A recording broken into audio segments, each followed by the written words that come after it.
Jadi kalau saya bertanya ke bapak-bapak, apa mazhab yang seharusnya bapak pegang? Apa jawaban bapak-bapak?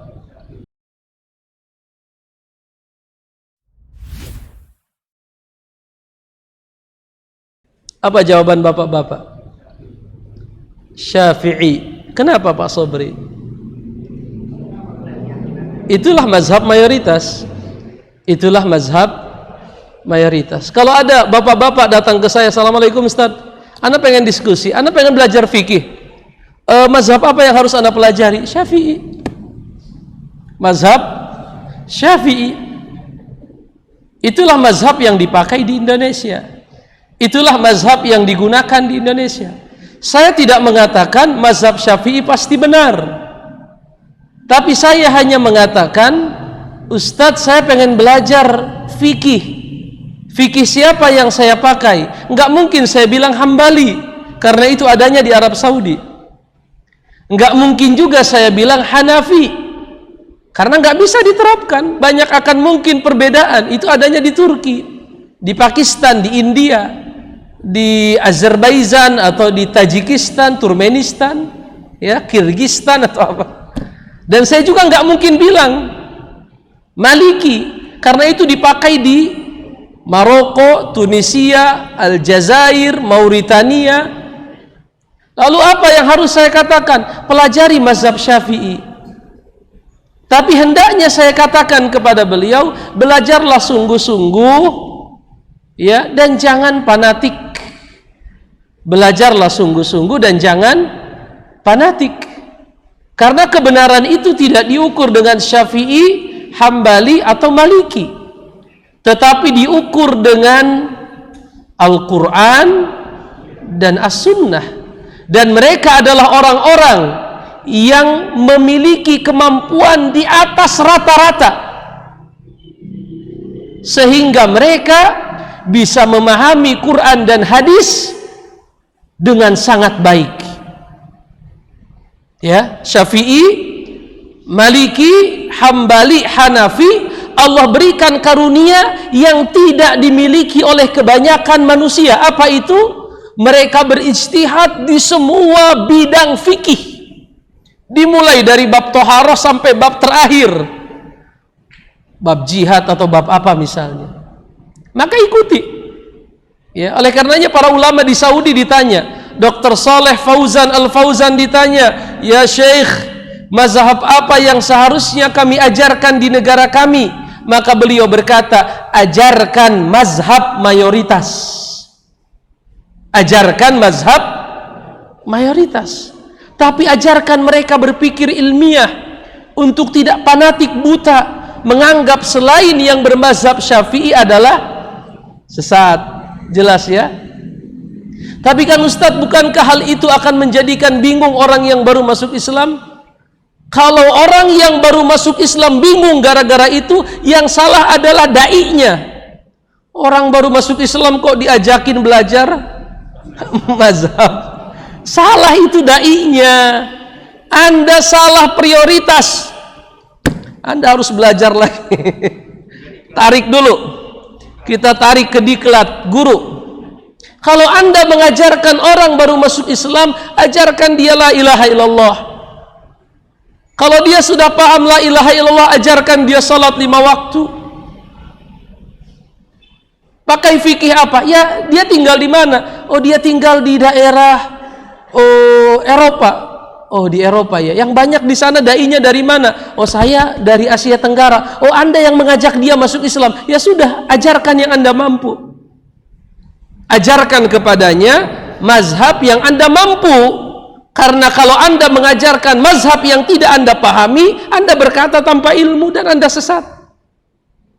Anda berkata tanpa ilmu dan Anda sesat. Jelas Pak Haji ya?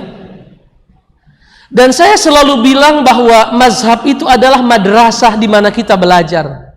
Ada yang di madrasah Hanafi, madrasah Syafi'i, madrasah Maliki, madrasah ya sekolah, madrasah saja. Tempat di mana kita belajar cara menyimpulkan hadis agar bisa diamalkan begini. Kesimpulan hadis ini wajib ini, kesimpulan hadis ini enggak wajib ini. Kalimat wajib atau enggak wajib itu melalui proses panjang, enggak langsung aja ada hadis begini langsung wajib, enggak Pak. Barangkali ada hadis yang lain yang sifatnya khusus, barangkali ada hadis yang lain yang sifatnya umum, barangkali hadis ini sudah dimansukh, sudah dibatalkan, barangkali hadis ini lemah, barangkali hadis ini sahih. Artinya terlalu banyak alat yang kita butuhkan untuk sampai pada kesimpulan ini wajib, ini sunnah, ini makruh, ini haram, atau ini terlalu banyak alat yang kita perlukan, Pak. Karena tidak semua orang punya alat itu, maka kita taklid kepada orang yang punya alat tersebut. Dia menggunakan alat yang Allah berikan, yaitu kemampuan berijtihad.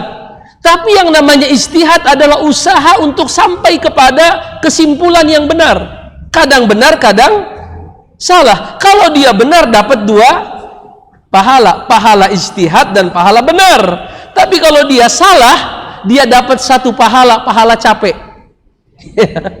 Pahala Rasulullah berkata, "Idza jatahadal hakim fa asaba falahu ajran." Apabila ada seorang ulama berijtihad lalu benar, pahalanya 2. Dan kalau salah bukan dosa. Kalau salah bukan, tapi dapat 1 pahala. Dapat 1, jelas wajib. Barakallah. Jadi kalau orang baru masuk Islam jangan diajarin apa? Bingung. Bingung. Kalau saya bilang semua mazhab benar, nggak ada masalah. Ini kan kalimat yang umum. Semua mazhab benar, semuanya mazhab ahlu sunnah wal jamaah. Tapi kalau pertanyaannya khusus, dalam masalah menyentuh wanita, batal atau tidak batal, itu mana pendapat yang lebih benar? Itu bisa. Baru kita, Syafi'i mengatakan batal secara mutlak, Hanafi mengatakan tidak batal secara mutlak. Imam Syafi'i kalau ditanya kenapa tidak batal secara mutlak, karena menurut Ibnu Mas'ud, Syafi'i mengatakan batal secara mutlak karena menurut Ibnu Mas'ud yang dimaksud dengan lamastumun nisa, yaitu menyentuh wanita, ya begini menyentuh. Adapun menurut Ibnu Abbas, menyentuh wanita artinya berjima, bercampur. Lalu bagaimana dengan Ahmad dan Malik? Mereka berkata menyentuh ada 2. Kalau pakai syahwat batal, nggak pakai syahwat nggak batal. Itu masalah fikih. Itu masalah. Artinya yang satu ikut Ibnu Abbas, yang satu ikut Ibnu Mas'ud. Ibnu Abbas sahabat Nabi, Ibnu Mas'ud sahabat Nabi. Kalau perbedaan dalam masalah ini, inilah yang dimaksud oleh Umar bin Abdul Aziz, ikhtilafu fi ummati rahmah. Perselisihan pendapat dalam masalah fikih di antara umatku adalah itu bukan hadis, tapi ucapan Umar bin Abdul Aziz. Dan itu kaitannya dengan fikih. Ya, kaitan dengan fikih. Allah alam bissawab. Bapak lagi. Tapi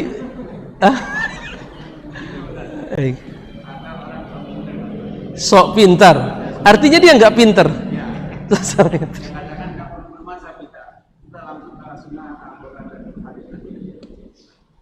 Bagaimana komentar saya? Ya karena dia sok pintar. Jangan ditanggapi, nanti juga paham lama-lama. Ya. Jadi ada orang enggak, saya mau cari langsung Al-Quran Sunnah, nggak akan bisa Pak. Bapak nggak akan bisa. Bapak lihat kitabnya aja belum pernah. Ada yang pernah lihat? Megang lah. Jangan megang, lihat. Siapa yang pernah lihat dan memegang kitab Sahih Bukhari di antara Bapak?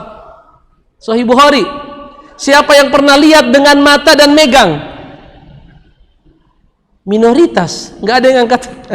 Kalau Bapak pernah melihat, baik, membuka,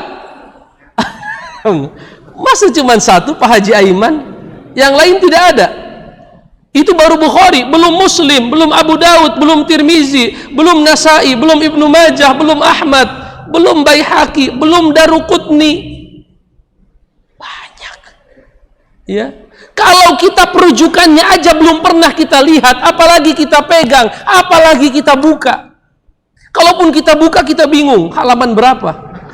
Karena satu kitab ada yang 12 jilid, ada yang Musnad Ahmad berapa? 50 jilid. Musnad Ahmad itu 50 jilid.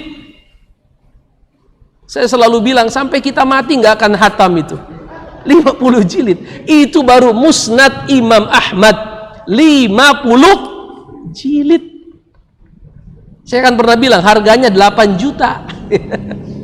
Jumlahnya 50. Belum kita buka sudah kenyang. Iya, Pak. Saya punya di rumah Sahih Bukhari, Fathul Bari.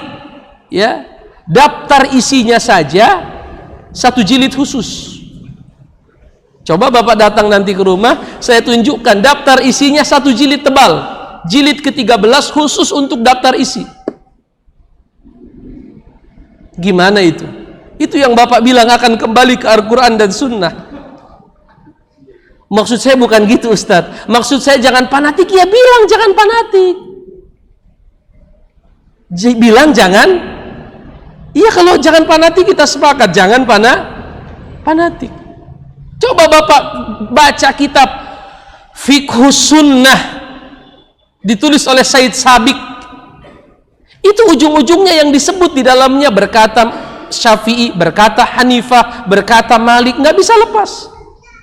Bapak ambil kitab Sahih Fiqih Sunnah, isinya apa dalamnya? Berkata Syafi'i, berkata Malik, berkata Ahmad, berkata Hanafi. Kenapa Ahmad bilang gini? Karena Nabi berkata begini. Kenapa Syafi'i berkata begini? Karena Nabi berkata begini, Allah berfirman begini. Kenapa Maliki berkata begini? Karena begini. Karena semuanya nggak bisa lepas dari apa? Ya, Al-Quran dan Sunnah. Jelas? Jadi kalau saya tanya, apa mazhab bapak-bapak ini? Mazhab sahabat. Mazhabnya Quran Sunnah, nggak ada mazhab Quran Sunnah. Mazhab Hanafi, Maliki, Syafi'i. Saya nggak pernah belajar Syafi'i, bukan nggak pernah, nggak kerasa.